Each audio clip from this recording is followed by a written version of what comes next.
महत्वपूर्ण परियोजनाओं का लोकार्पण संपन्न होने जा रहा है। ये सभी परियोजनाएं विशेषतः कोसी रेल महासेतु न केवल बिहार के लिए अपितु समस्त देश के लिए बहुत बड़ी सौगात है। इस ऐतिहासिक अवसर पर आप सभी माननीय महानुभावों को पूर्व मध्य रेल हाजीपुर बिहार की ओर से सादर नमन करते हुए माननीय गृह राज्य मंत्री श्री नित्यानंद राय जी से स्वागत संबोधन हेतु सादर आग्रह है।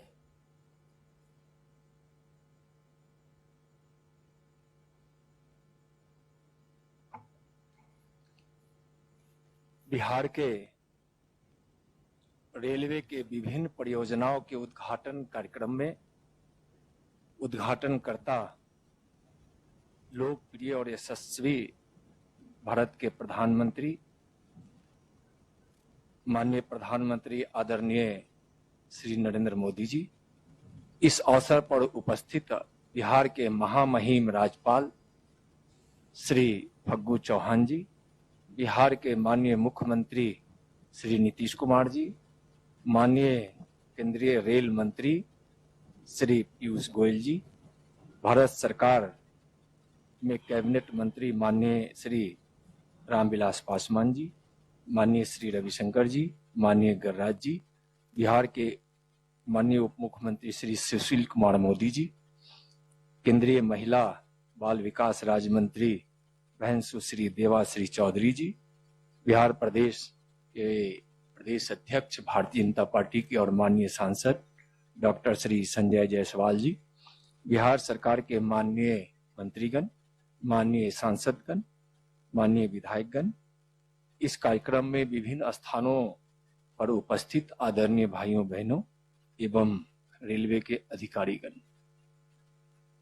माननीय प्रधानमंत्री जी, आप जैसे प्रेरणादायी व्यक्तित्व का स्वागत करने का अवसर मुझे मिला है। मैं सौभाग्यशाली हूं। मैं आपका हार्दिक अभिनंदन करता हूं। विकास की गंगा को जन जन तक पहुंचाने वाले आप विकास भगीरथ हैं। गरीबों की जिंदगी से अंधकार मिटे, उनके जीवन में खुशियों की ज्योति जले, यह आपका संकल्प है और लगातार इस कार्य में आपको सफलता भी मिल रही है। विवेकानंद जी जब विदेश दौरे पे गए थे तो विदेश यात्रा के दौरान किसी ने उनको भूखा और बेबस देश का सन्यासी कहा था। उस समय विवेकानंद ने एक भविष्यवाणी की थी कि मैं वर्तमान में खड़ा होकर 21वीं सदी का भारत देख रहा हूं, जिस भारत में न कोई भूखा है, न कोई बेबस है, न कोई बेघर है, न कोई अशिक्षित है। जैसा हम सब जानते हैं कि विवेकानंद जी के बचपन का नाम नरेंद्र था। एक नरेंद्र ने भविष्यवाणी की थी और दूसरा नरेंद्र आदरणीय आप विवेकानंद की उस भविष्यवाणी को पूरा कर रहे हैं। विवेकानंद ने कहा था कि विश्व कल्याणिनी भारत मां विश्व गुरु बनेगी और अपने विश्व बंधुत्व और शांति कल्याण का संदेश से पूरे दुनिया में गुंजयमान होगी। 21वीं सदी है, आपके नेतृत्व में भारत विश्व गुरु बनने की ओर बढ़ चला है। आप गरीबों के मसीहा हैं। आपके अनेकों रूप को देश और दुनिया देख रही है। कोरोना के युद्ध के सफल मार्गदर्शक के रूप में, देश के चौकीदार के रूप में। मन की बात में जब आप जनसंवाद करते हैं तो एक जनसंवादी के रूप में अनुच्छेद 370 धारा हटाने वाले एक दृढ़ संकल्पी व्यक्तित्व के रूप में, वहीं अयोध्या की धरती पर लेटकर भगवान श्री राम के चरणों में साष्टांग नमन, आपकी इस भक्ति भाव मर्यादा के आप पुजारी हैं, इस रूप को भी दुनिया देख रही है। महाकुंभ के समय गरीब स्वच्छता ग्रही मां का पांव पखारने वाले कर्मयोगी संवेदनशील रूप को तो वहीं लेह के वीर जवानों के बीच जाना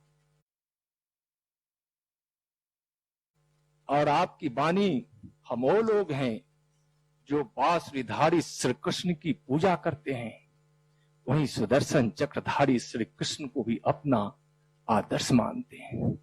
आपका शांति और शौर्य का यह संदेश दुनिया सुनी है। ऐसे अनेकों रूप को देश और दुनिया देख रही है। आप आज बिहार को बड़ी सौगात दे रहे हैं। वैसे बार बार आप बिहार को बड़ी बड़ी सौगातें देते रहते हैं। पहले भी 1,25,003 करोड़ का विशेष पैकेज जो बिहार के विकास का वाहक बना, पीएम केयर फंड से 500 बेड का कोविड केयर हॉस्पिटल दिए, जिसमें 250 वेंटिलेटर एक हॉस्पिटल आईसीयू बेड हैं।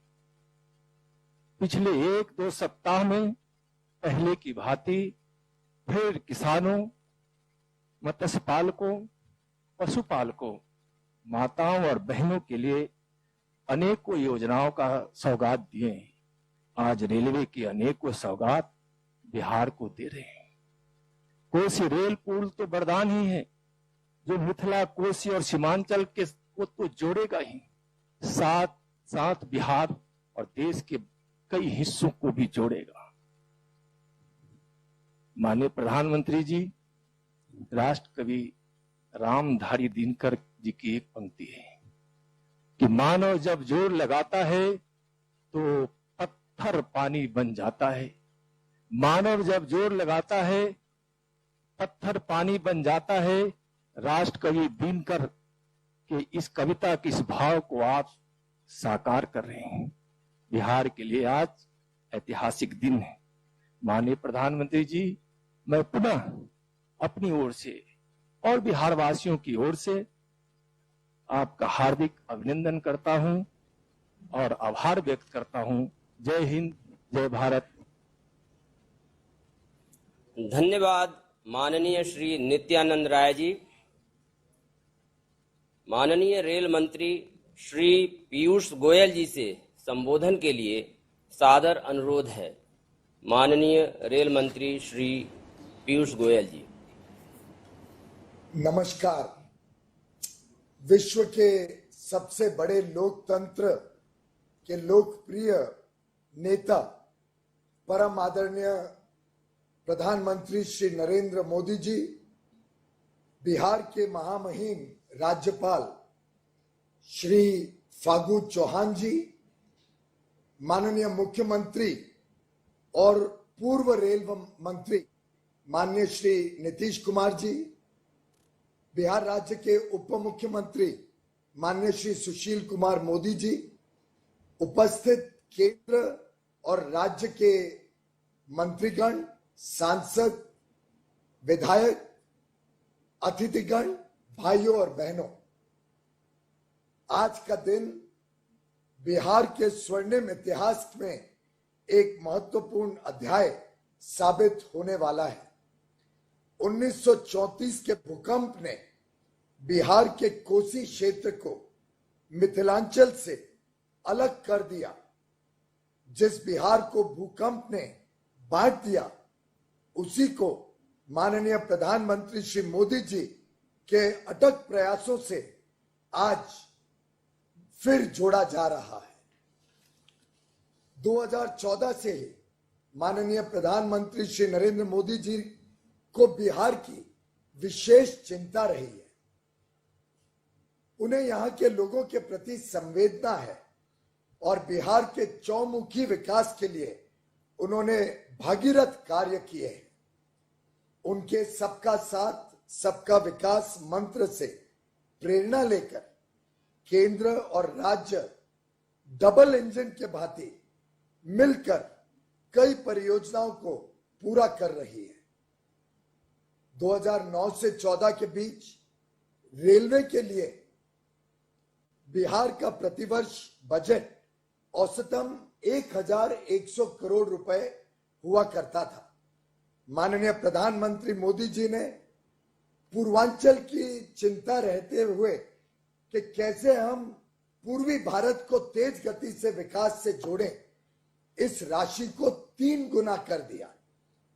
अब बिहार में प्रतिवर्ष लगभग 3400 करोड़ रुपए निवेश किए जाते हैं बिहार के रेलवे इंफ्रास्ट्रक्चर को बढ़ाने के लिए। 86 वर्षों तक पूर्वोत्तर बिहार के निवासी कोसी नदी पार करने के लिए लंबी दूरी की यात्रा करते थे। उनका सफर अब सरल हो गया है।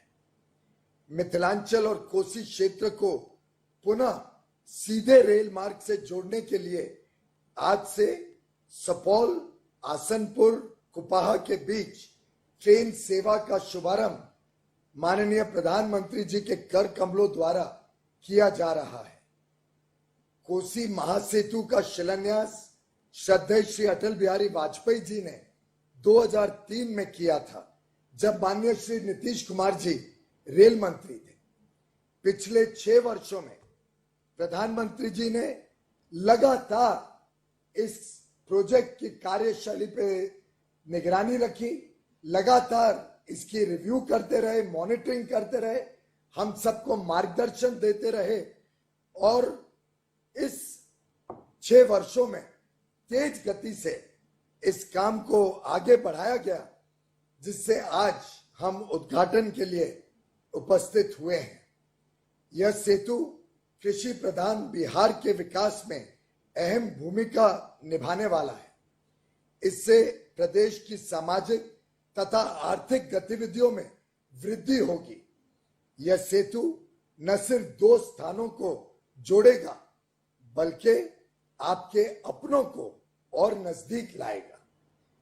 आज कुल 2700 करोड़ रुपए के अलग अलग 12 परियोजनाओं का उद्घाटन होने जा रहा है, जिसमें कोसी सेतु के अलावा 2 नई लाइनें, एक तीसरी लाइन, एक इलेक्ट्रिक लोको शेड, गेज परिवर्तन और 5 रेल खंडों का विद्युतीकरण शामिल है। इससे बिहार के विकास में तेजी से वृद्धि आएगी। इससे यह बिहार का प्रगति पथ बनेगा। बिहार की प्रगति के डेडिकेटेड फ्रेट कॉरिडोर, रेलवे स्टेशनों का सौंदर्यीकरण, गुड शेड्स का सुधार और अन्य काम भी तेज गति से किए जा रहे हैं। मेक इन इंडिया के तहत हमने मधेपुरा में इलेक्ट्रिक इंजन की फैक्ट्री और मरहौरा में डीजल लोकोमोटिव फैक्ट्री का भी निर्माण किया है, जिससे दोनों क्षेत्रों में तेज गति से विकास की लहर छा गई है। माननीय प्रधानमंत्री जी, आपको इस बात को जानकर खुशी होगी कि सितंबर 2020 के महीने में आ रही है सबसे पहली किसान रेल दानापुर से देवलाली के बीच शुरू हुई, जिससे किसान अपने पैदावार कम समय में देश के कोने कोने तक पहुंचा पाएंगे। माननीय प्रधानमंत्री श्री नरेंद्र मोदी जी के मार्गदर्शन में और माननीय नीतीश कुमार जी और सुशील कुमार मोदी जी के कुशल नेतृत्व में सरकार भविष्य में भी ऐसे ही तेज गति से बिहार का विकास करते रहेगी। ये हम सबका संकल्प है, प्रतिबद्धता है। आपने आज इस कार्यक्रम में समय दिया, इसके लिए पूरा रेल परिवार आपका कृतज्ञ है। बहुत बहुत धन्यवाद माननीय प्रधानमंत्री जी, नीतीश जी, मोदी जी और सभी माननीय अतिथिगण। धन्यवाद माननीय रेल मंत्री महोदय। आदरणीय प्रधानमंत्री जी की प्रेरणा से भारतीय रेल देश के विकास में सतत योगदान दे रही है। विगत 6 वर्षों में भारतीय रेल द्वारा बिहार में किए गए मुख्य विकास कार्यों की झलकियां लघु फिल्म आपके समक्ष सादर प्रस्तुत हैं। वीडियो सुपरफास्ट एक्सप्रेस अपने निर्धारित समय पर चल रही है। भारतीय रेलवे हर समय है गतिमान, क्योंकि इसके कांधे पर है आपकी उम्मीदें, आपके सपने और आपको शीघ्र और सुरक्षित मंजिल तक पहुंचाने की चाह। तभी तो रेलवे अपने इंफ्रास्ट्रक्चर को करती रहती है लगातार मजबूत और लाती है नए नए बदलाव। जहां पिछले 6 सालों में रेलवे ने प्रधानमंत्री नरेंद्र मोदी के कुशल मार्गदर्शन में हासिल की हैं कई उपलब्धियां, और इन्हीं उपलब्धियों में से एक है मेक इन इंडिया के तहत मधेपुरा में स्थित इलेक्ट्रिक लोको फैक्ट्री, जहां बना था 12,000 हॉर्स पावर का पहला made in India electric engine. अब यहां 24,000 करोड़ रुपए के पूंजी निवेश से बनाए जाएंगे 800 इलेक्ट्रिक लोको, जो बढ़ाएगा रेल की परिवहन क्षमता।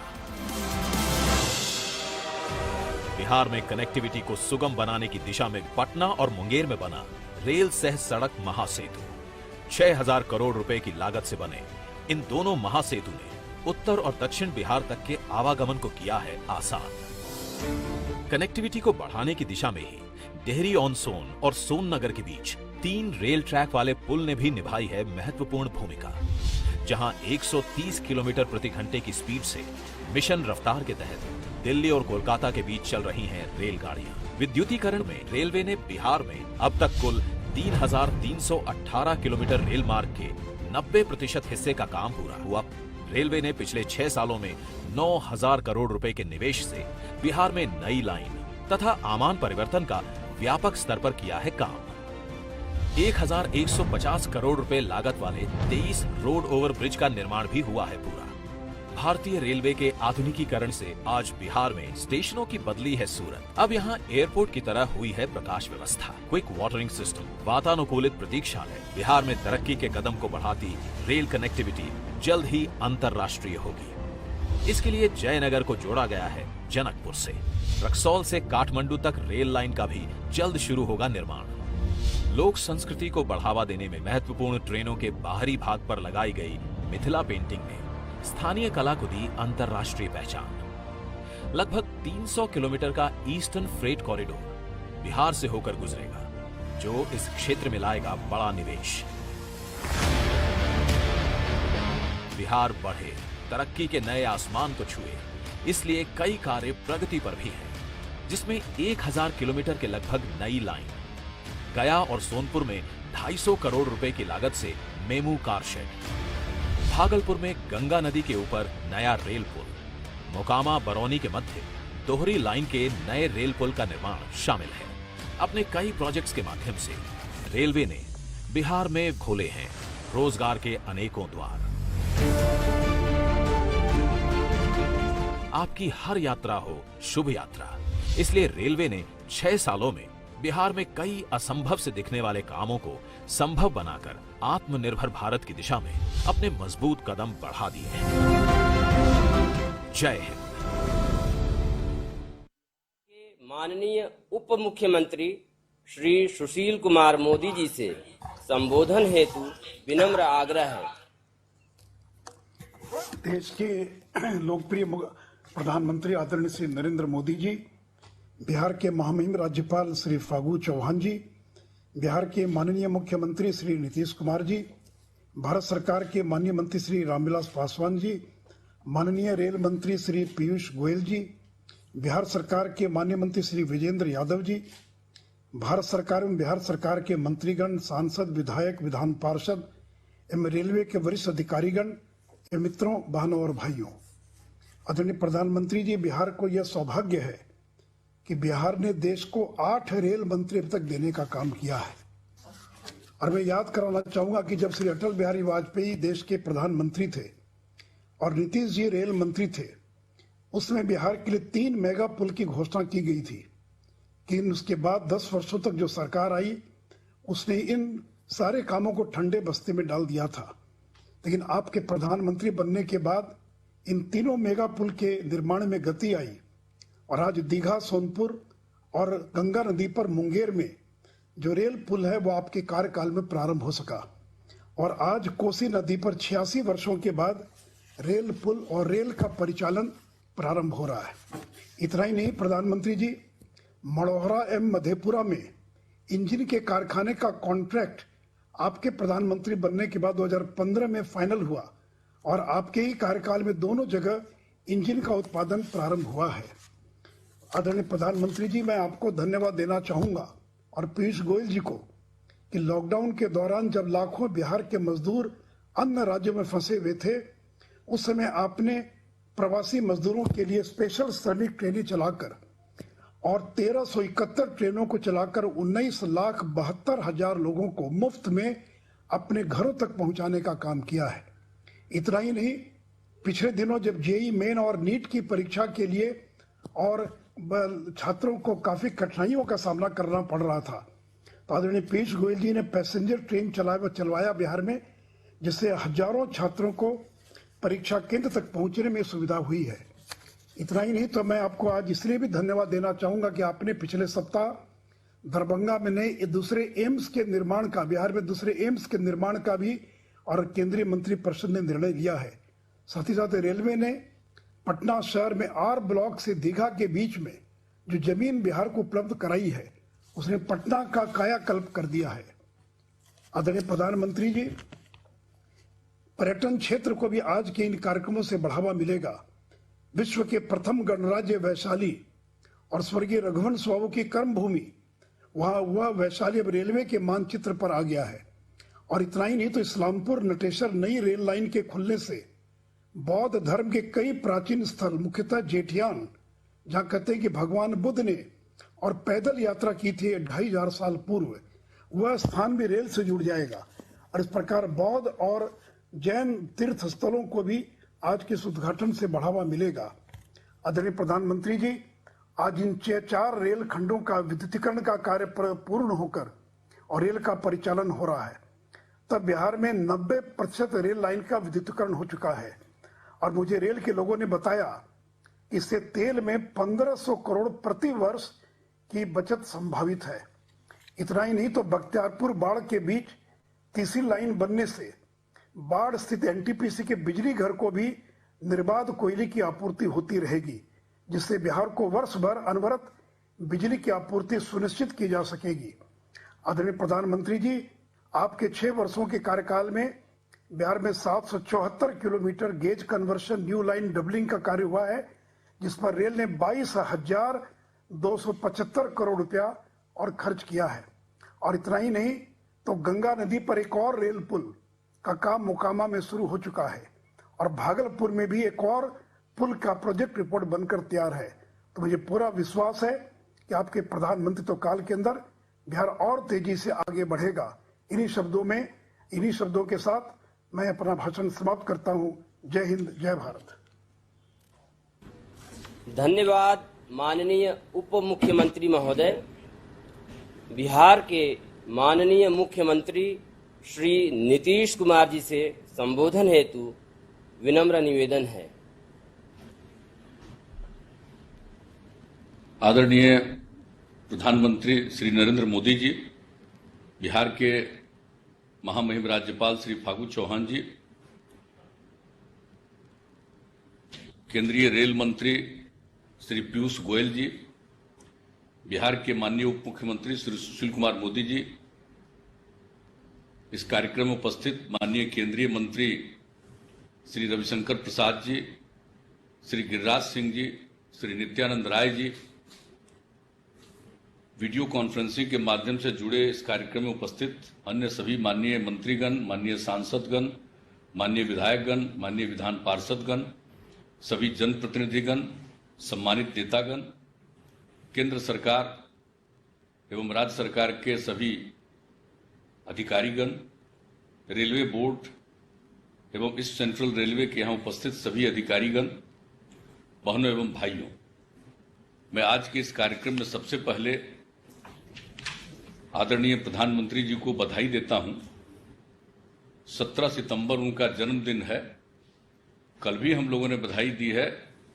पूरा सप्ताह आपका जन्मदिन मनाया जा रहा है, इसके लिए मैं विशेष तौर पर आपको बधाई देता हूं, शुभकामना देता हूं। और आज 18 तारीख से अब मलमास मेला की शुरुआत हो गई। और जो मलमास मेला राजगीर, जो ऐतिहासिक जगह है, बहुत पौराणिक जगह है, उन्हीं जगहों पर आज से इसकी शुरुआत होती है। और उसके बारे में यह अवधारणा है, हम लोग बचपन से सुने हैं कि 33 करोड़ देवी देवता राजगीर में ही आ जा करके आवास करते हैं। और उसी को ध्यान में रख करके लोग वहां जाते हैं बहुत बड़ी संख्या में हमेशा। इस बार तो खैर ये जो पीरियड है कोरोना वायरस के चलते उस तरह से लोग नहीं जा पाएंगे, लेकिन इस अवसर पर जो एक इतनी बड़ी संख्या में लोग वहां जाते रहे हैं, कुंड में स्नान करते रहे हैं, और वहां पर का एक बैतरनी पार करने का है कि अगर बैतरनी पार कर जाएंगे तो उनको मोक्ष की प्राप्ति होगी। तो ये एक अवधारणा शुरू से चल रही है, तो आज तो उसी की शुरुआत हो रही है। तो इस अवसर पर आज इस रेलवे का कार्यक्रम के लिए आपने समय दिया, मैं आपको हृदय से इसके लिए बधाई देता हूं।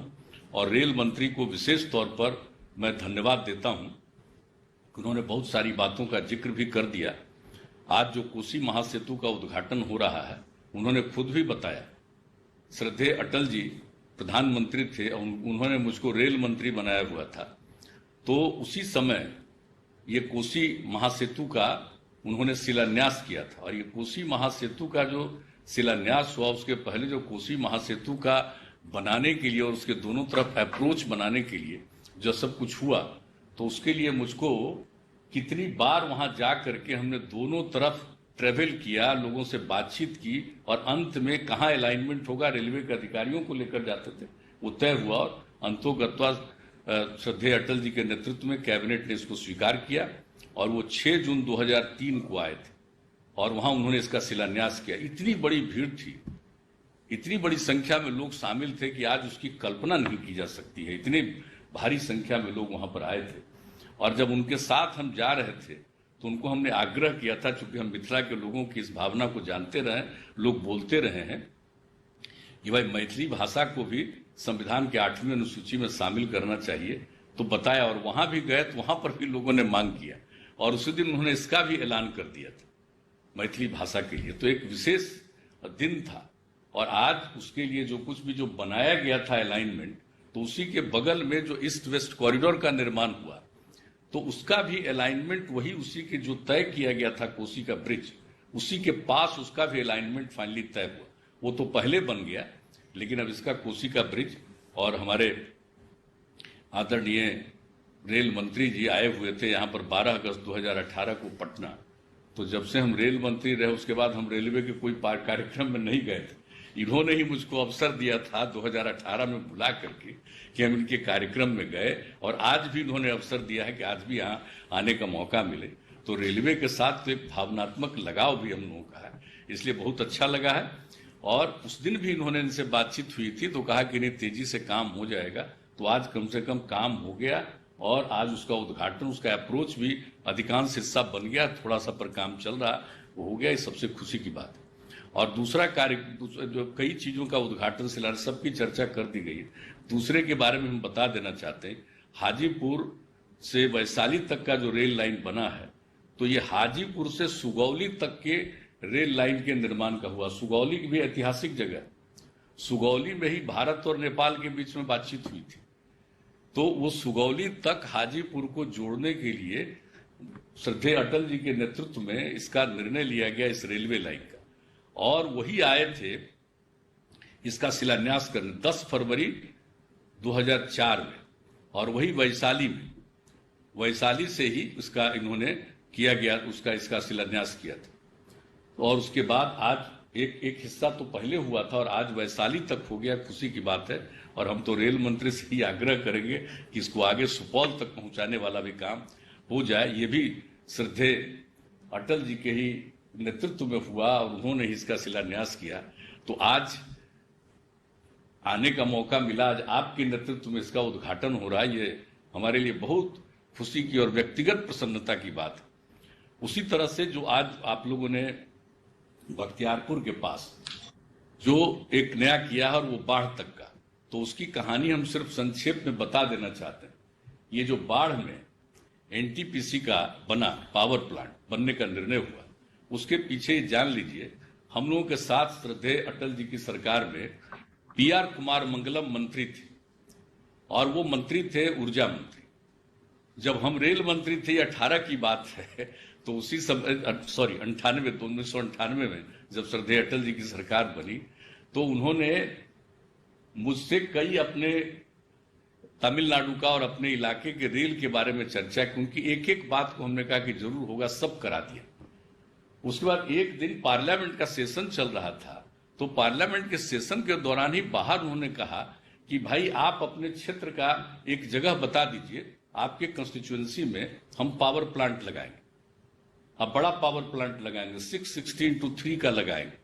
तो मुझे सुखद आश्चर्य हुआ कि भाई उस समय तो नियम बना हुआ था कि जो कोल एरिया है वहीं पर ये पावर प्लांट लगेगा, और उससे तो 250 किलोमीटर से भी ज्यादा दूर है। ये कह रहे हैं पावर प्लांट लगेगा, मुझको बड़ा सुखद आश्चर्य हुआ। और बहुत जल्दी उन्होंने कहा कि आप बताइए एरिया। हमने बता दिया कि पटना के 20 किलोमीटर पूरब से लेकर के आगे 80-90 किलोमीटर में वो देख लें, एक तरफ रेलवे लाइन है, एक तरफ रोड है, और रोड के ठीक बगल में उत्तर साइड में गंगा नदी है। तो देख लें जहां पर उनको उचित लगे। उन्होंने ही सिलेक्ट किया हुआ बाढ़ पंडारक के बीच में वो जगह, चूंकि रेलवे लाइन और रोड के बीच में काफी गैप था, वो जगह का सिलेक्शन हुआ। और जब इसका तय हुआ, इसका भी आकर के शिलान्यास श्रद्धेय अटल जी ने 1999 में किया था। ये मार्च 1999 में किया था इसका उन्होंने शिलान्यास वहां पर उसका। और जब उसका हुआ तो उसी समय बना कि भाई बाढ़ से इसका लिंक बनना चाहिए कोल पॉइंट से हजारीबाग के आसपास। उसी समय ये पूरा का पूरा रेलवे का कंसेप्ट बना।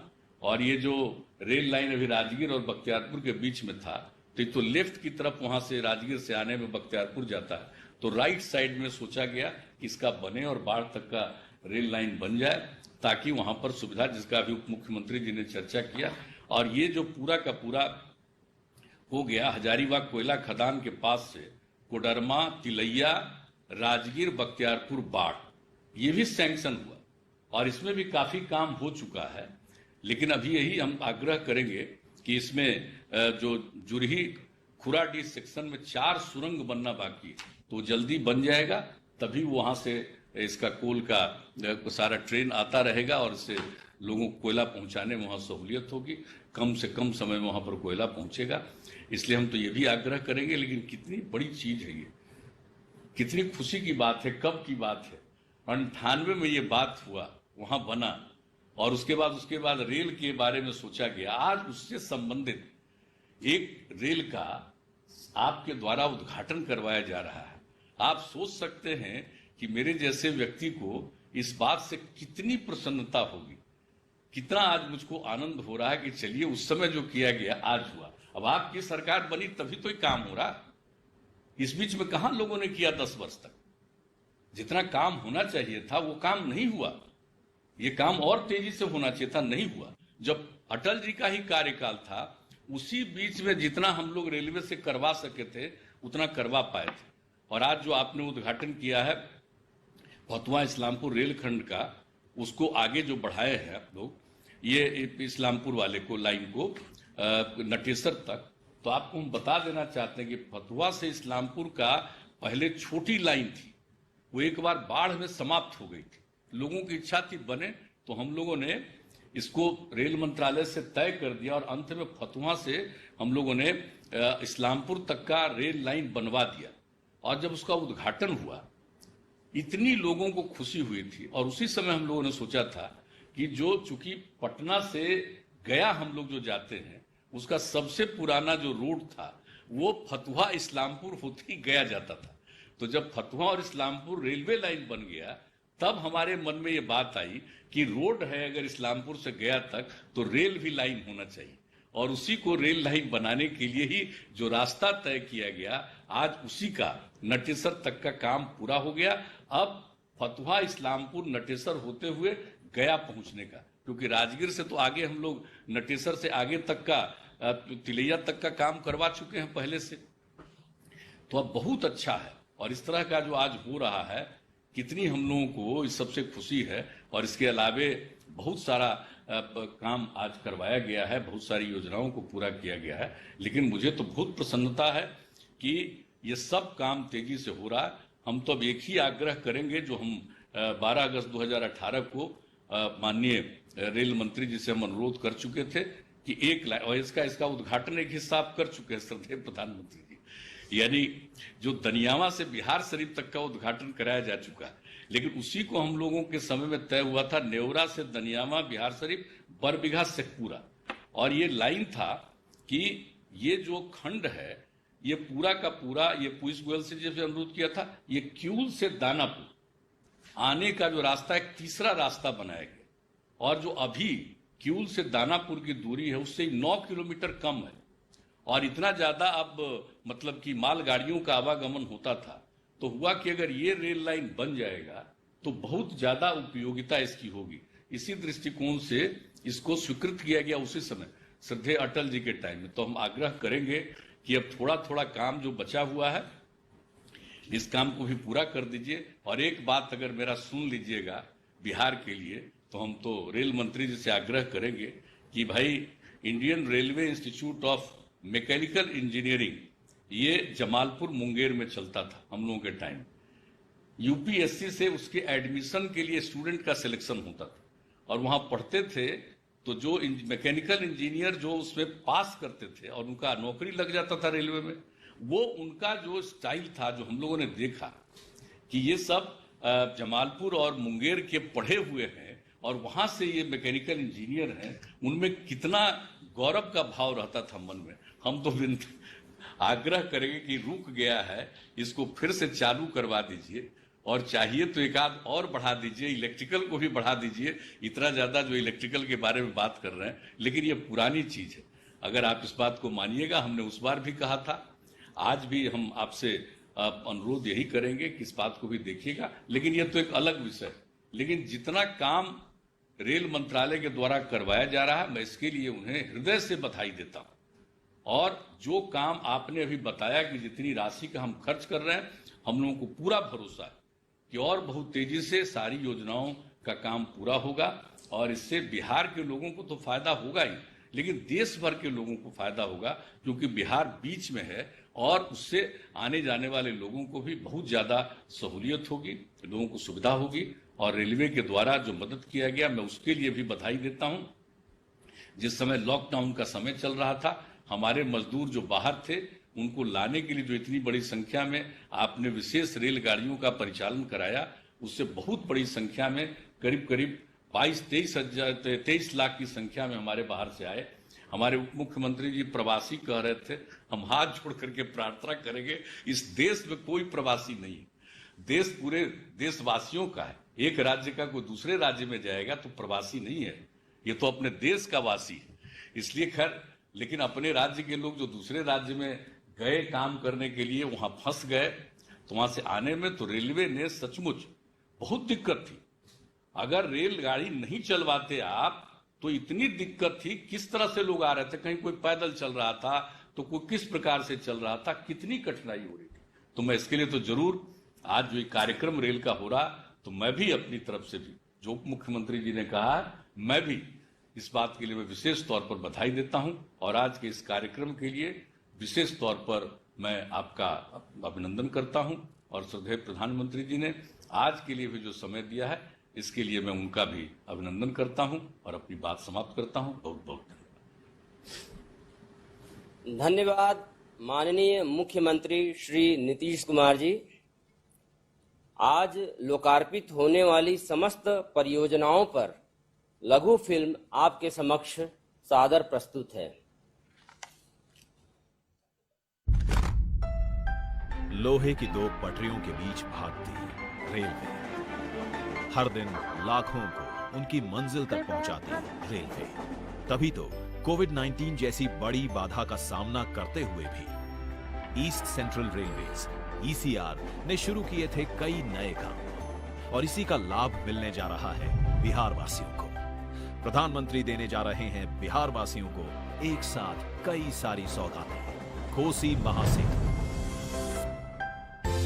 जो करेगा 86 सालों के बाद मिथिला और कोसी क्षेत्र के मिलन को संभव। ये जोड़ेगा निर्मली और सरायगढ़ को। इसकी कुल लागत है 516 करोड़ रुपए। सहरसा से कोसी रेल महासेतु होते हुए आसनपुर कुपहा के बीच ट्रेन सेवा का उद्घाटन। हाजीपुर घोसवर वैशाली नई रेल लाइन। विश्व का प्रथम गणराज्य वैशाली पाएगा स्थान रेल मानचित्र पर और मिलेगा पर्यटन को बढ़ावा। इस्लामपुर नटेसर नई रेल लाइन। रेलवे लाइन गुजरेगी खुदागंज, हरसिंगरा और कटारी स्टेशन होकर। गौतम बुद्ध से जुड़े ये पवित्र स्थान आएंगे रेल मानचित्र पर और होंगे बुद्धिस्ट रेल सर्किट में शामिल। मुजफ्फरपुर सीतामढ़ी रेल मार्ग, कटिहार न्यू जलपाईगुड़ी रेल मार्ग, ये नॉर्थ ईस्टर्न स्टेट्स का गेटवे है। जयनगर दरभंगा समस्तीपुर, समस्तीपुर खगड़िया रेल मार्ग, शिवनारायणपुर भागलपुर रेल मार्ग। बढ़ेगी रेलगाड़ियों की रफ्तार। करनौती बख्तियारपुर लिंक बाईपास तथा बाढ़ और बख्तियारपुर के बीच तीसरी लाइन। लागत 240 करोड़ रुपए। ये सालाना 10 मिलियन टन कोयले की आवश्यकता वाले एनटीपीसी बाढ़ के मेगा पावर प्लांट में कोयले की निर्बाध आपूर्ति को सुनिश्चित करेगी।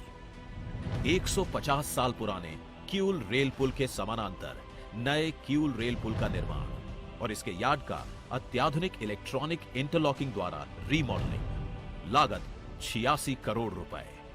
मौजूदा 150 साल से अधिक पुराने रेल पुल के समानांतर नए रेल पुल का निर्माण। इससे होगा पटना भागलपुर, पटना देवघर, गया भागलपुर रेल मार्गों पर यातायात सुगम।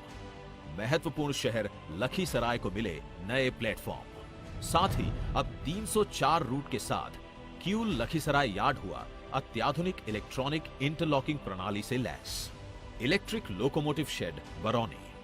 इसमें अत्याधुनिक इलेक्ट्रिक इंजनों का होगा अनुरक्षण, जिनसे मिलेगी बिहार में चलने वाली ट्रेनों को रफ्तार।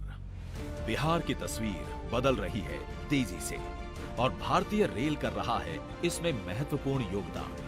तभी तो कोविड-19 के मुश्किल समय में देश भर से बिहार लौटे प्रवासी मजदूरों को इन परियोजनाओं ने दिया रोजगार का अवसर, जिसके कारण ये इतनी जल्दी हो सकी पूरी। इन प्रोजेक्ट्स के कारण खुल रही हैं चहुं ओर विकास की नई राहें और बिहार बढ़ाएगा कदम आत्मनिर्भर भारत की ओर।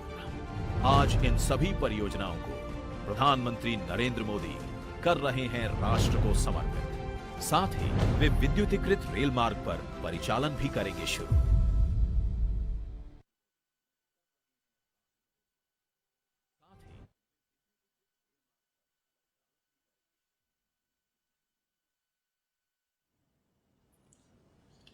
हम सभी के प्रेरणा स्रोत माननीय प्रधानमंत्री श्री नरेंद्र मोदी जी से सादर अनुरोध है कि नवनिर्मित कोसी रेल महासेतु, नवनिर्मित विद्युत लोको शेड बरौनी, नव विद्युतीकृत रेल मार्ग, समस्तीपुर दरभंगा जयनगर रेलखंड, समस्तीपुर खगड़िया रेलखंड, शिवनारायणपुर भागलपुर रेलखंड, सीतामढ़ी मुजफ्फरपुर रेलखंड, करनौती लिंक बाईपास और बाढ़ बख्तियारपुर लिंक के बीच नवनिर्मित तीसरी लाइन, नवनिर्मित किऊल सेतु और लखीसराय किऊल इलेक्ट्रॉनिक इंटरलॉकिंग, नवनिर्मित रेल मार्ग सुपौल सरायगढ़ आसनपुर कुपहा राघोपुर, नवनिर्मित रेल मार्ग हाजीपुर वैशाली, नवनिर्मित रेल मार्ग इस्लामपुर नटेसर,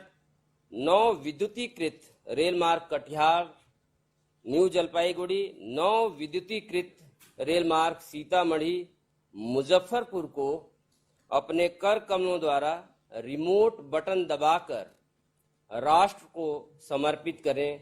माननीय प्रधानमंत्री जी।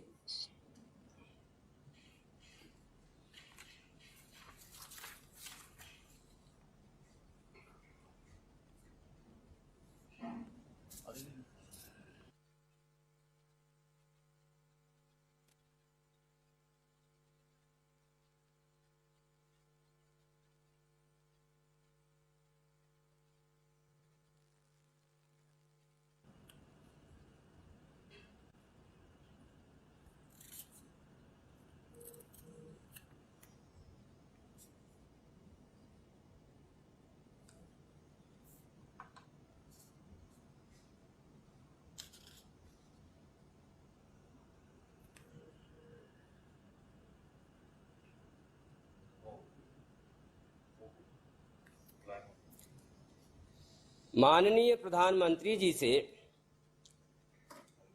पुनः सादर निवेदन है कि रेल मार्गों सुपौल, सरायगढ़, आसनपुर, कुपहा, राघोपुर, हाजीपुर, वैशाली, इस्लामपुर, नटेसर, कटिहार, न्यू जलपाईगुड़ी, सीतामढ़ी, मुजफ्फरपुर पर हरी झंडी दिखाकर ट्रेन सेवा को शुभारंभ करें। माननीय प्रधानमंत्री जी।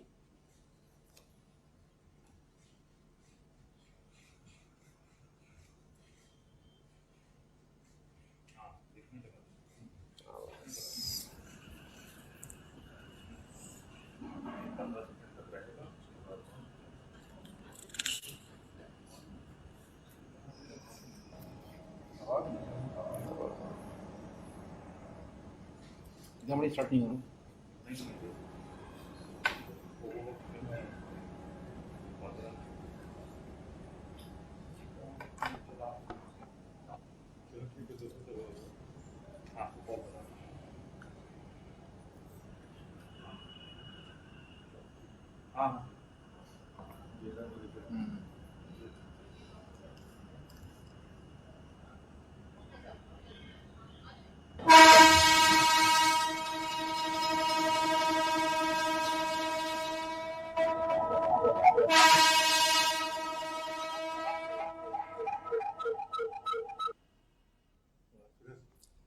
माननीय प्रधानमंत्री जी से सादर निवेदन है कि इस गौरवशाली अवसर पर अपने प्रेरक उद्बोधन से हम सभी को अनुग्रहित करें, मार्गदर्शित करें।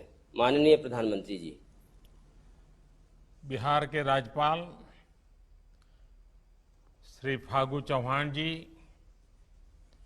बिहार के मुख्यमंत्री श्रीमान नीतीश जी, केंद्रीय मंत्रिमंडल के मेरे सहयोगी पीयूष गोयल जी, रविशंकर प्रसाद जी, गिरिराज सिंह जी, नित्यानंद राय जी, सुश्री देवाश्री चौधरी जी, बिहार के उप मुख्यमंत्री भाई सुशील जी, अन्य मंत्रीगण, सांसद और विधायकगण और तकनीक के माध्यम से जुड़े बिहार के मेरे प्यारे भाई और बहनों,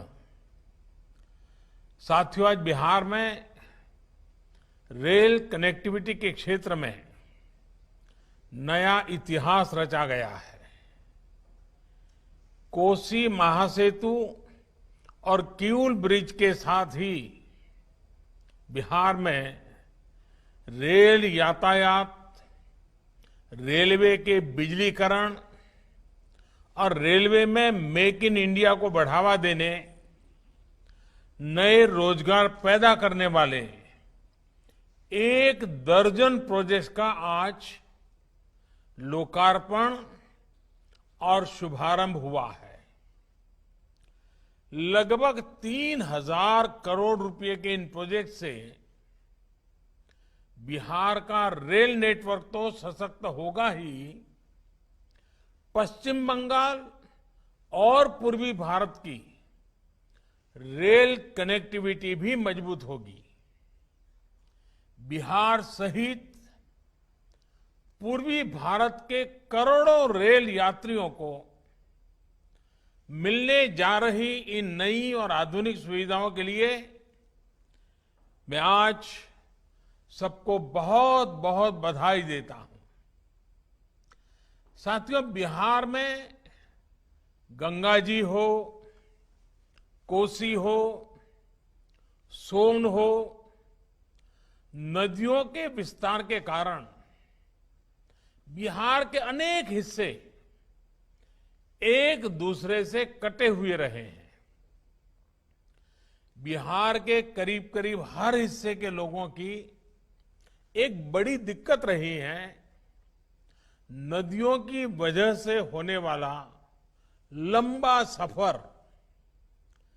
जब नीतीश जी रेल मंत्री थे, जब पासवान जी रेल मंत्री थे, तो उन्होंने भी इस समस्या को दूर करने के लिए बहुत प्रयास किया था।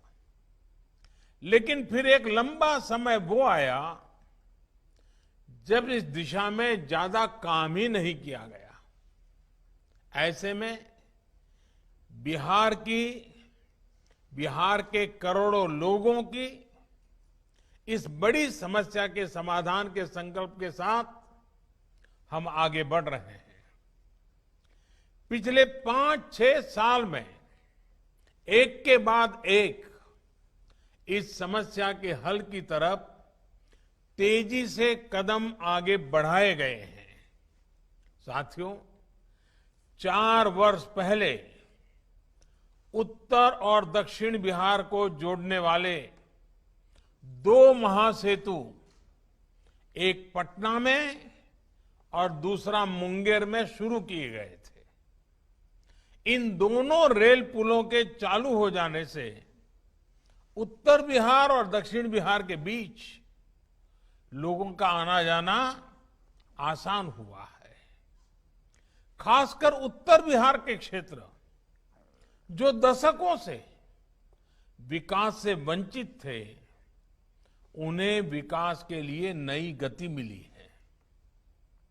आज मिथिला और कोसी क्षेत्र को जोड़ने वाला महासेतु और सुपौल आसनपुर कुपहा रेल रूट भी बिहार वासियों की सेवा में समर्पित है। साथियों, लगभग 8.5 दशक पहले भूकंप की एक भीषण आपदा ने मिथिला और कोसी क्षेत्र को अलग थलग कर दिया था।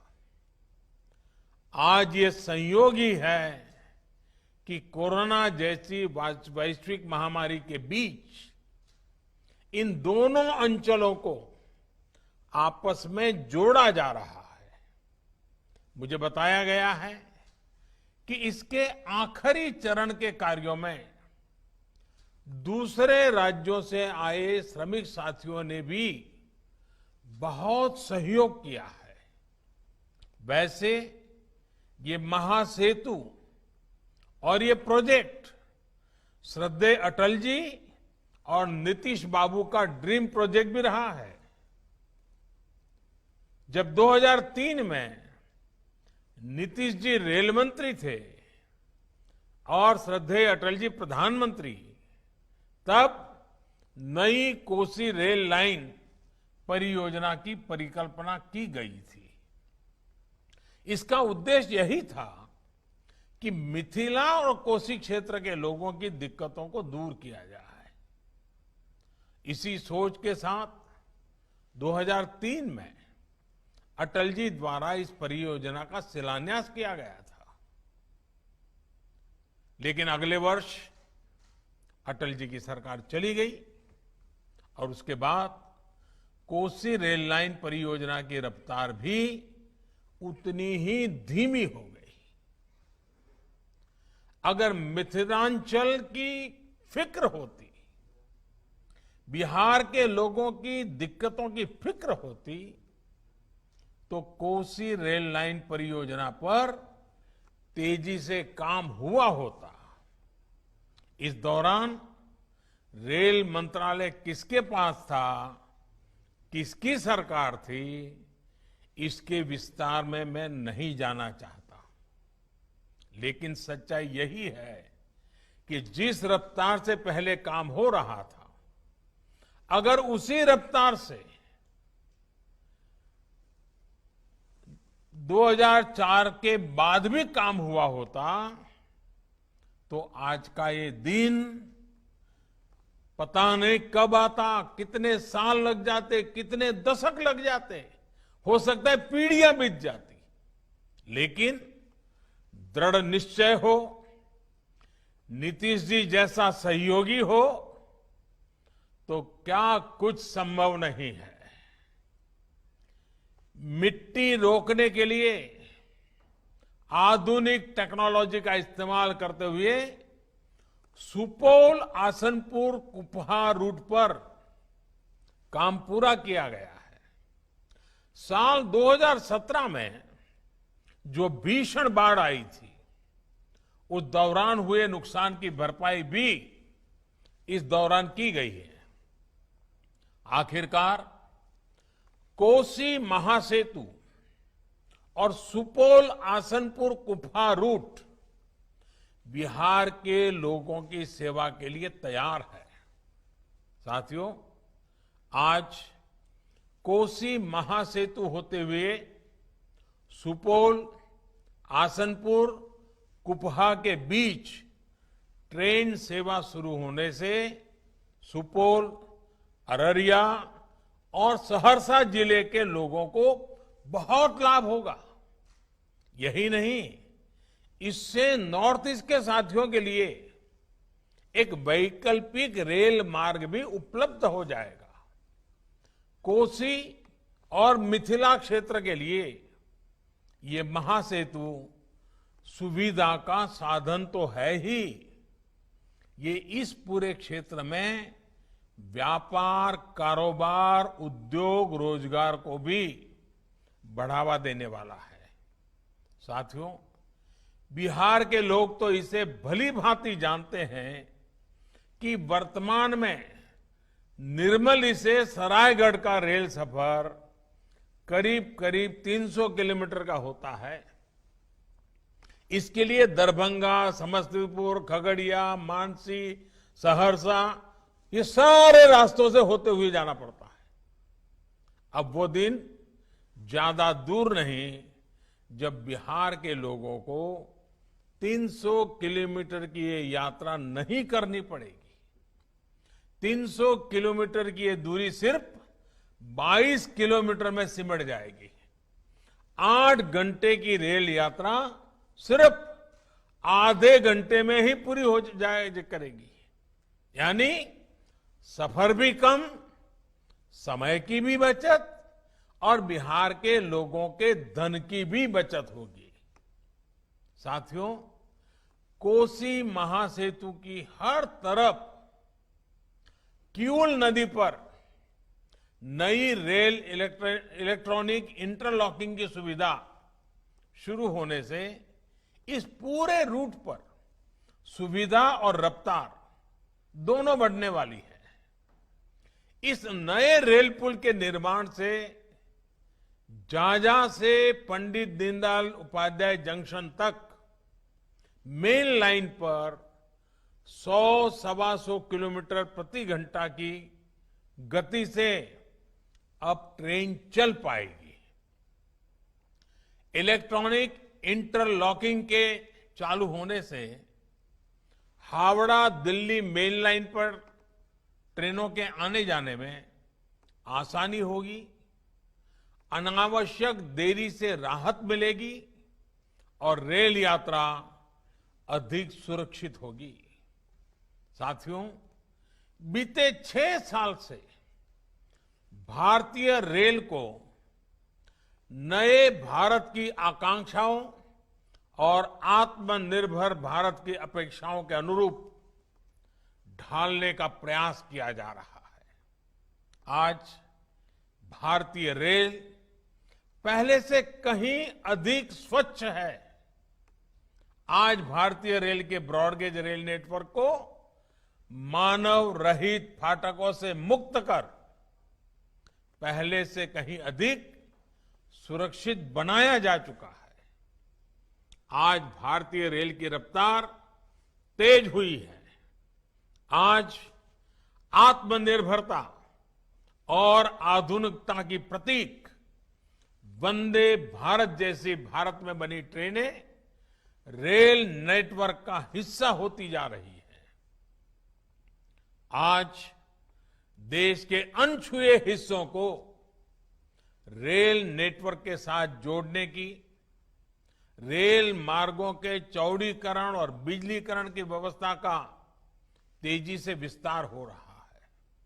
साथियों, रेलवे के आधुनिकीकरण के इस व्यापक प्रयास का बहुत बड़ा लाभ बिहार को और पूरे पूर्वी भारत को मिल रहा है। बीते कुछ सालों में मेक इन इंडिया को बढ़ावा देने के लिए मधेपुरा में इलेक्ट्रिक लोको फैक्ट्री और मढ़ौरा में डीजल लोको फैक्ट्री स्थापित की गई। इन दोनों परियोजनाओं से बिहार में लगभग 44,000 करोड़ रुपए का निवेश हुआ है। ये सुनकर हर बिहारवासी को गौरव होगा कि आज बिहार में 12,000 हॉर्स पावर के सबसे शक्तिशाली विद्युत इंजन बन रहे हैं। बरौनी में बिजली के इंजनों के रखरखाव के लिए बिहार का पहला लोको शेड भी काम करना शुरू कर चुका है। बिहार के लिए एक और बड़ी बात यह है कि आज बिहार में रेल नेटवर्क के लगभग 90% हिस्से का बिजलीकरण पूरा हो चुका है। बीते 6 साल में ही बिहार में 3,000 किलोमीटर से अधिक के रेल मार्ग का बिजलीकरण हुआ है। आज इसमें 5 और प्रोजेक्ट जुड़ गए हैं। साथियों, बिहार में जिस तरह की परिस्थितियां रही है, उसमें रेलवे लोगों के आने जाने का बहुत बड़ा साधन रही है। ऐसे में बिहार में रेलवे की स्थिति को सुधारना केंद्र सरकार की सर्वोच्च प्राथमिकताओं में से एक रहा है। आज बिहार में किस तेज गति से रेलवे नेटवर्क पर काम चल रहा है, इसके लिए मैं एक तथ्य देना चाहता हूं। 2014 से पहले के 5 सालों में लगभग 325 किलोमीटर रेल लाइन कमीशन हुई थी। आसान शब्दों में कहे तो 2014 के पहले के 5 सालों में बिहार में सिर्फ 325 किलोमीटर नई रेल लाइन शुरू की थी, जबकि 2014 के बाद के 5 सालों में बिहार में लगभग 700 किलोमीटर रेल लाइन कमीशन हो चुकी है। यानी करीब करीब 2 गुने से भी नई रेल लाइन शुरू हुई है। अभी करीब 1000 किलोमीटर नई रेल लाइनों का निर्माण तेजी से चल रहा है। आज हाजीपुर, गोसवर, वैशाली नई रेल लाइन के शुरू होने से वैशाली नगर, दिल्ली और पटना से भी सीधी रेल सेवा से जुड़ जाएगा। इस सेवा से वैशाली में पर्यटन को बहुत बल मिलेगा और युवा साथियों को नए रोजगार उपलब्ध होंगे। इस तरह इस्लामपुर नटेसर नई रेल लाइन से भी लोगों को बहुत फायदा होगा। विशेषकर बौद्ध मत को मानने वालों को ये नई सुविधा मिलने की इसकी काफी आसानी होगी। साथियों, आज देश में मालगाड़ी और यात्री गाड़ी दोनों के लिए अलग अलग ट्रैक बनाने की व्यापक व्यवस्था यानी डेडिकेटेड फ्रेट कॉरिडोर्स पर भी तेजी से काम चल रहा है। इससे बिहार में करीब 250 किलोमीटर लंबा डेडिकेटेड फ्रेट कॉरिडोर बन रहा है, जो बहुत जल्द पूरा होने वाला है। इस व्यवस्था से ट्रेनों में होने वाली देरी की समस्या भी कम होगी और सामान की ढुलाई में होने वाली देरी भी बहुत कम हो जाएगी। साथियों, जिस तरह से कोरोना के संकट काल में रेलवे ने काम किया है, रेलवे काम कर रही है, उसके लिए मैं भारतीय रेल के लाखों कर्मचारियों को, हमारे साथियों को उनकी विशेष प्रशंसा करता हूं। देश के लाखों श्रमिकों को श्रमिक स्पेशल ट्रेनों के माध्यम से सुरक्षित घर पहुंचाने के लिए रेलवे ने दिन रात एक कर दिया था। स्थानीय स्तर पर श्रमिकों को रोजगार देने में भी रेलवे बड़ी भूमिका निभा रहा है। कोरोना काल में भारतीय रेल की यात्री सेवा भले ही कुछ समय के लिए रुक गई थी, लेकिन रेल को सुरक्षित और आधुनिक बनाने का काम तेज गति से चलता रहा। देश की पहली किसान रेल यानी पटरी पर चलता हुआ कोल्ड स्टोरेज भी बिहार और महाराष्ट्र के बीच कोरोना काल में ही शुरू किया गया। साथियों, ये कार्यक्रम भले रेलवे का है, लेकिन रेलवे के साथ ही ये लोगों के जीवन को आसान बनाने और बेहतर बनाने के प्रयास का भी आयोजन है। इसलिए मैं एक और विषय की चर्चा भी आज आपके बीच करना चाहता हूं, जो बिहार के लोगों के स्वास्थ्य से जुड़ा है।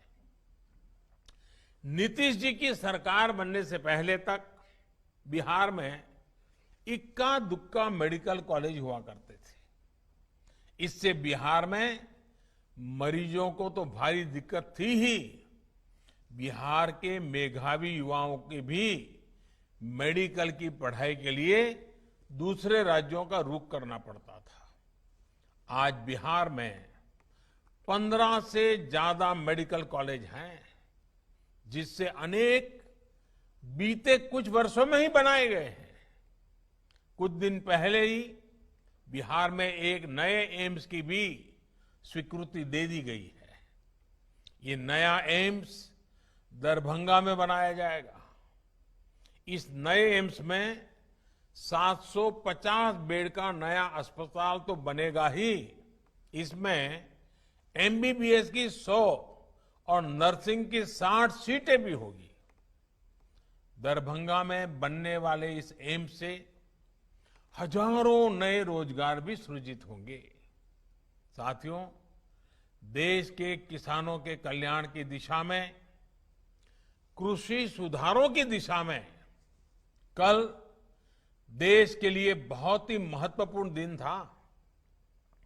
कल विश्वकर्मा जयंती के दिन लोकसभा में ऐतिहासिक कृषि सुधार विधेयक पारित किए गए हैं।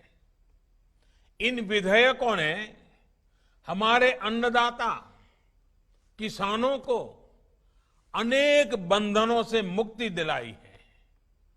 आजादी के बाद किसानों को किसानी में एक नई आजादी देने का काम हुआ है। इन सुधारों से किसानों को अपनी उपज बेचने में और ज्यादा विकल्प मिलेंगे और ज्यादा अवसर मिलेंगे। मैं देश भर के किसानों को इन विधेयकों के पारित होने पर बहुत बहुत बधाई देता हूं। किसान और ग्राहक के बीच जो बिचौलिए होते हैं, जो किसानों की कमाई का बड़ा हिस्सा खुद ले लेते हैं, उनसे बचाने के लिए विधेयक लाए जाने बहुत आवश्यक थे। ये विधेयक किसानों के लिए रक्षा कवच बनकर के आए हैं। लेकिन कुछ लोग, जो लोग दशकों तक देश में शासन करते रहे हैं, सत्ता में रहे हैं, देश पर राज किया है, वो लोग किसानों को इस विषय पर भ्रमित करने की कोशिश कर रहे हैं, किसानों से झूठ बोल रहे हैं। साथियों, चुनाव के समय किसानों को लुभाने के लिए बड़ी बड़ी बातें करते थे, लिखित में करते थे, अपने घोषणा पत्र में डालते थे और चुनाव के बाद भूल जाते थे। और आज जब वही चीजें जो इतने दशकों तक देश में राज करने वाले लोगों के मैनिफेस्टो में है। वही चीजें भारतीय जनता पार्टी एनडीए सरकार कर रही है। किसानों को समर्पित हमारी ये सरकार कर रही है, तो ये भांति भांति के भ्रम फैला रहे हैं। जिस एपीएमसी एक्ट को लेकर अब ये लोग राजनीति कर रहे हैं, एग्रीकल्चर मार्केट के प्रावधानों में बदलाव का विरोध कर रहे हैं, उसी बदलाव की बात इन लोगों ने अपने घोषणा पत्र में भी लिखी थी। लेकिन अब जब एनडीए सरकार ने यह बदलाव कर दिया है, तो ये लोग इसका विरोध करने पर, झूठ फैलाने पर, भ्रम फैलाने पर उतर आए हैं। सिर्फ विरोध के लिए विरोध करने का ये एक के बाद एक अनेक उदाहरण सामने आ रहे हैं। लेकिन ये लोग ये भूल रहे हैं कि देश का किसान कितना जागृत है। वो ये देख रहा है कि कुछ लोगों को, किसानों को मिल रहे नए अवसर उनको पसंद नहीं आ रहे हैं।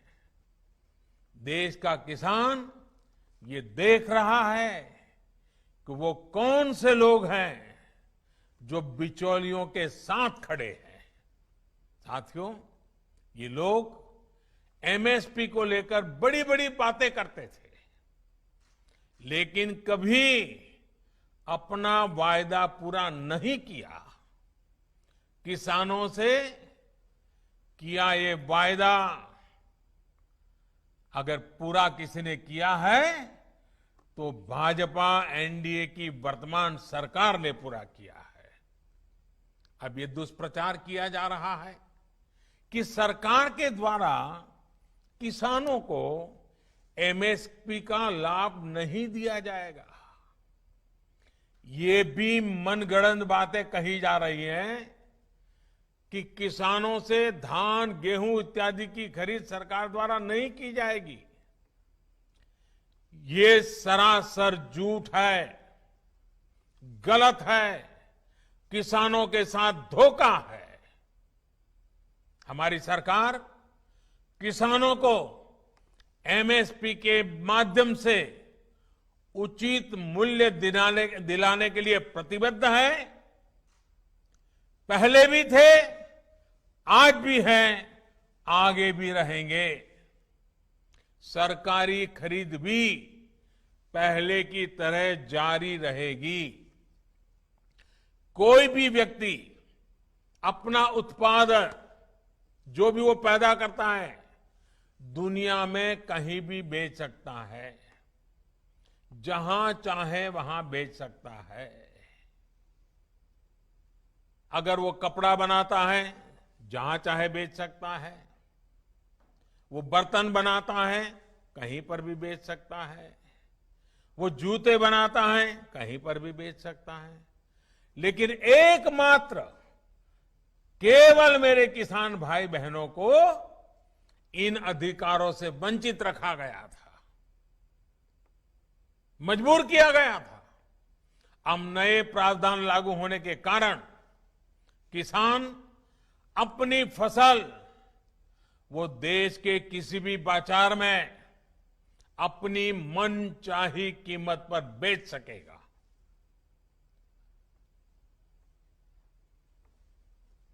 ये हमारे कोऑपरेटिव्स, कृषि उत्पादक संघ, एपीओस और बिहार में चलने वाले जीविका जैसे महिला स्वयं सहायता समूहों के लिए एक सुनहरा अवसर लेकर आया है। साथियों, नीतीश जी भी इस कार्यक्रम में मौजूद है। वो भली भांति समझते हैं कि एपीएमसी एक्ट से किसानों का क्या क्या नुकसान होता रहा है। यही वजह है कि बिहार का मुख्यमंत्री बनने के बाद अपने शुरुआती वर्षों में ही नीतीश जी ने बिहार में इस कानून को हटा दिया था। जो काम कभी बिहार ने करके दिखाया था, आज देश उस रास्ते पर चल पड़ा है। साथियों, किसानों के लिए जितना एनडीए शासन में पिछले 6 वर्षों में किया गया है, उतना पहले कभी नहीं किया गया। किसानों को होने वाली एक एक परेशानी को समझते हुए, एक एक दिक्कत को दूर करने के लिए हमारी सरकार ने निरंतर प्रयास किया है। देश के किसानों को बीज खरीदने में, खाद खरीदने में, अपनी छोटी छोटी जरूरतों को पूरा करने के लिए किसी से कर्ज न लेना पड़े, इसके लिए ही प्रधानमंत्री किसान कल्याण योजना शुरू की गई थी। इस योजना के तहत अब तक देश के 10 करोड़ किसानों के खाते में करीब करीब 1 लाख करोड़ रुपए, 1 लाख करोड़ रुपए सीधे किसानों के खाते में ट्रांसफर किए जा चुके हैं। कोई बिचौलिया नहीं। किसानों को पानी की दिक्कत ना हो, किसानों से अटकी पड़ी सिंचाई, दशकों से अटकी पड़ी सिंचाई, वो परियोजनाएं पूरी हो, इसके लिए प्रधानमंत्री कृषि सिंचाई योजना पर करीब 1 लाख करोड़ रुपए खर्च किए जा रहे हैं। वो यूरिया जिसके लिए लंबी लंबी लाइनें लगती थी, जो किसानों के खेत में कम और फैक्ट्रियों में ज्यादा आसानी से पहुंच जाता था, अब उसकी 100% निम कोटिंग की जा रही है। आज देश में बड़े स्तर पर कोल्ड स्टोरेज का नेटवर्क तैयार किया जा रहा है। फूड प्रोसेसिंग से जुड़े उद्योगों पर भारी निवेश किया जा रहा है। 1 लाख करोड़ रुपए का एग्रीकल्चर इंफ्रास्ट्रक्चर फंड बनाया जा रहा है। किसानों के पशुधन को बीमारियों से बचाने के लिए देशव्यापी अभियान भी चलाया जा रहा है। मछली उत्पादन बढ़ाने के लिए, मुर्गी पालन को प्रोत्साहन के लिए, शहद उत्पादन बढ़ाने के लिए, दूध उत्पादन बढ़ाने के लिए किसानों को आय बढ़ाने के अतिरिक्त विकल्प देने के लिए केंद्र सरकार निरंतर कार्य कर रही है। साथियों, मैं आज देश के किसानों को बड़ी नम्रतापूर्वक अपनी बात बताना चाहता हूं, संदेश देना चाहता हूं। आप किसी भी तरह के भ्रम में मत पड़िए। इन लोगों से देश के किसानों को सतर्क रहना बहुत जरूरी है। ऐसे लोगों से सावधान रहें जिन्होंने दशकों तक देश पर राज किया और जो आज किसानों से झूठ बोल रहे हैं।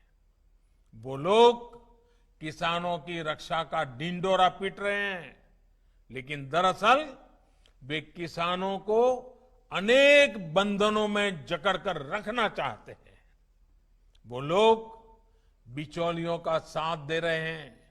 वो लोग किसानों की कमाई को बीच में लूटने वालों का साथ दे रहे हैं। किसानों को अपनी उपज देश में कहीं पर भी किसी को भी बेचने की आजादी देना बहुत ऐतिहासिक कदम है। 21वीं सदी में भारत का किसान बंधनों में नहीं, भारत का किसान खुल करके खेती करेगा, जहां मन आएगा अपनी उपज बेचेगा, जहां ज्यादा पैसा मिलेगा वहां बेचेगा, किसी बिचौलिए का मोहताज नहीं रहेगा और अपनी उपज, अपनी आय भी बढ़ाएगा। ये देश की जरूरत है और समय की मांग भी है। साथियों, किसान हो, महिलाएं हो, नौजवान हो, राष्ट्र के विकास में सभी को सशक्त करना हम सभी का दायित्व है। आज जितने भी प्रोजेक्ट्स को समर्पित किया गया है वो इसी दायित्व का एक हिस्सा है। मुझे विश्वास है कि आज जिन परियोजनाओं का लोकार्पण और शुभारंभ हुआ है, इनसे बिहार के लोगों, यहां के नौजवानों, यहां की महिलाओं को बहुत लाभ होगा। साथियों, कोरोना के इस संकट काल में हम सभी को बहुत संभल कर भी रहना है। थोड़ी सी भी लापरवाही आपका और आपके अपनों का बहुत ज्यादा नुकसान कर सकती है। इसलिए मैं बिहार के लोगों से, देश के लोगों से अपने आग्रह को फिर दोहराना चाहता हूं। मास्क जरूर पहने और ठीक से पहने। 2 गज की दूरी का हमेशा ध्यान रखें, इसका पालन करें। भीड़ भाड़ वाली जगहों पर जाने से बचें, भीड़ लगाने से बचें। अपनी रोग प्रतिरोधक क्षमता, अपनी इम्यूनिटी बढ़ाने के लिए आयुर्वेद की परंपरा वाला जो काढ़ा होता है उसे पीते रहें, गुनगुना पानी पीते रहें, निरंतर अपने स्वास्थ्य पर ध्यान दें। आप सतर्क रहिए, सुरक्षित रहिए, स्वस्थ रहिए, आपका परिवार स्वस्थ रहे, इसी कामना के साथ आप सबका बहुत बहुत धन्यवाद, बहुत बहुत शुभकामनाएं। सादर आभार आदरणीय प्रधानमंत्री जी। इस ऐतिहासिक अवसर पर पूर्व मध्य रेल की ओर से माननीय प्रधानमंत्री जी एवं अन्य गणमान्य महानुभावों को हृदय से धन्यवाद, हृदय से आभार। धन्यवाद।